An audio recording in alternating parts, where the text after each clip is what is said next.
Good morning students.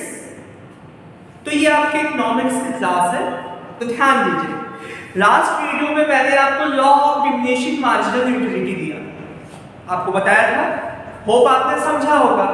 Law of diminishing marginal utility क्या कहता है कि जैसे जैसे हम किसी वस्तु का कंजप्शन करते जाएंगे उससे मिलने वाली उपयोगिता, उससे मिलने वाली यूटिलिटी कम होती जाएगी। जैसे देखिए, भूख लगा हो तो हम एक रोटी खाते हैं तो भूख और ज्यादा हो जाती है, फिर दूसरा खाते, तीसरा खाते, एक समय आते कहते मम्मी अब मत दो, अब मुझे मत दो, अब मुझे नहीं खाना, ऐसा होता है ना। तो यहाँ पर कुछ वही चीज है। यहाँ मैंने रोटियां नहीं दी हैं, अभी आपको मैं जब एग्जाम्पल बताऊंगा तो गुलाब जामुन से बताऊंगा, वो आपको बहुत अच्छा लगता होगा। तो ध्यान दीजिए, सबसे पहले ये स्टार्ट करने से पहले कुछ इंटेलेक्चुअल्स, कुछ विद्वान हैं, कुछ इंटेलेक्चुअल्स हैं जिनकी डेफिनेशन जानना बहुत आवश्यक है। आइए देखते हैं। इसमें सबसे पहला नाम आता है प्रोफेसर मार्शल का। मार्शल जी ने कहा है, मनुष्य के पास किसी वस्तु की मात्रा में वृद्धि होने से जो अतिरिक्त लाभ होता है, मनुष्य के पास किसी वस्तु की मात्रा में वृद्धि होने से वह जो अतिरिक्त लाभ होता है वह वृद्धि होने के साथ साथ घटते जाता है। यानी आप जब किसी वस्तु का अधिक से अधिक मात्रा अपने पास रखने लगेंगे तो आपको उससे होने वाला जो लाभ है, जो प्रॉफिट है, वो घटते जाएगा।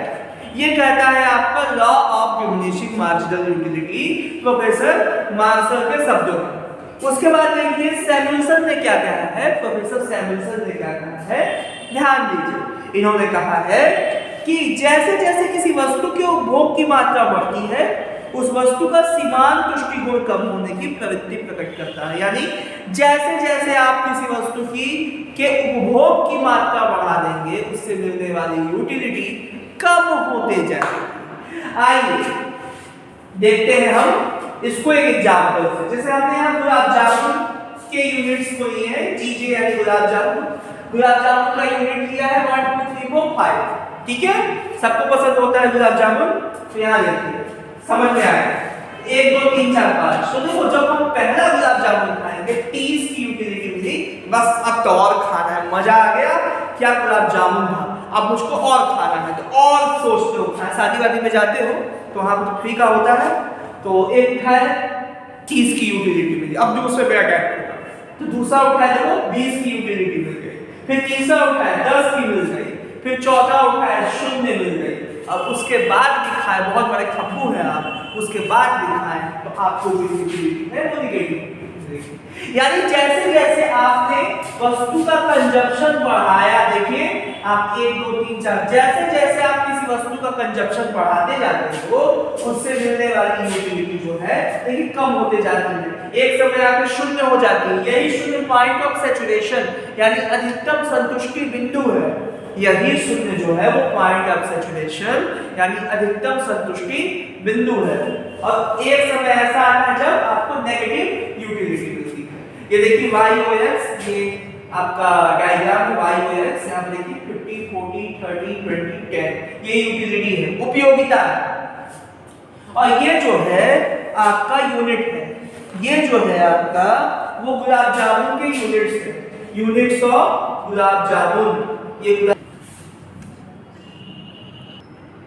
यहाँ देखिए जैसे जैसे आप कंजप्शन करते हो, ये देखिए 30 20 फिर 10, फिर देखिए 0 हो जाती है और अंत में नेगेटिव यूटिलिटी मिलती है। तो यहाँ पे हम यही देखेंगे कि y और x एक्सिस है, वो इस पे यूटिलिटी y एक्सिस पे, और ये देखिए यूनिट को x एक्सिस पे दिखाया गया है। ठीक है, अब हम ये देखते हैं कि जैसे जैसे हम गुलाब जामुन का कंजप्शन करना स्टार्ट करते हैं उससे मिलने वाली यूटिलिटी देखिए क्वांटिटी कम हो गई है, देखिए लाइन कम आ गई है, और एक समय चौथे बिंदु पे ये 0 हो जाती है।